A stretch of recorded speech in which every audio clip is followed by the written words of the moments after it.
১,৫০০ শিক্ষকের জাল সনদ শনাক্ত, ৩৭৫ কোটি টাকা আদায়ের নির্দেশ। দেশের স্কুল, কলেজ, মাদ্রাসা ও কারিগরি শিক্ষা প্রতিষ্ঠানে ১,৫০০-এর বেশি শিক্ষকের জাল সনদ শনাক্ত হয়েছে বলে জানিয়েছে শিক্ষা মন্ত্রণালয়ের আওতাধীন পরিদর্শন ও নিরীক্ষা অধিদপ্তর ডিআইএ।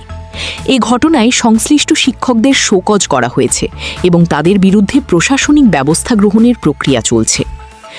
পরিদর্শন ও নিরীক্ষা অধিদপ্তরের তদন্তে উঠে এসেছে এসব শিক্ষকের অধিকাংশের বিপিএড, বিএড, গ্রন্থাগার বিজ্ঞানসহ বিভিন্ন শিক্ষাগত যোগ্যতার সনদ জাল হিসাবে প্রমাণিত হয়েছে।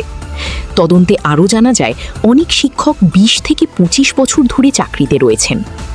প্রতিবেদনে বলা হয়, জাল সনদধারী এসব শিক্ষকের বেতন বাবদ রাষ্ট্রের প্রায় ৩৭৫ কোটি টাকা ব্যয় হয়েছে। এ অর্থ সংশ্লিষ্ট শিক্ষকদের কাছ থেকেই ফেরত আদায়ের সিদ্ধান্ত নেওয়া হয়েছে বলে জানিয়েছে কর্তৃপক্ষ।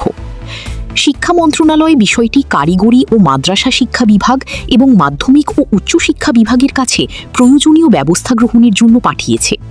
ইতোমধ্যে মাধ্যমিক ও উচ্চশিক্ষা বিভাগ সংশ্লিষ্ট অধিদপ্তরকে প্রশাসনিক ব্যবস্থা নিতে নির্দেশ দিয়েছে। এদিকে তদন্তে আরও কিছু অনিয়মের ইঙ্গিত পাওয়া গেছে। প্রাথমিকভাবে শতাধিক সন্দেহজনক সনদ এবং প্রায় ৫০০টি অনুমোদনহীন প্রতিষ্ঠান থেকে প্রাপ্ত সনদের তথ্য শনাক্ত করা হয়েছে। শিক্ষা গবেষকরা মনে করছেন, শুধুমাত্র জাল সনদধারীদের বিরুদ্ধে ব্যবস্থা নিলেই হবে না, বরং যেসব প্রতিষ্ঠান এসব সনদ দিয়েছে এবং নিয়োগ প্রক্রিয়ার সঙ্গে জড়িতদেরও আইনের আওতায় আনা জরুরি। তাদের মতে, ভবিষ্যতে শিক্ষাক্ষেত্রে এ ধরনের অনিয়ম ঠেকাতে কঠোর নজরদারি প্রয়োজন।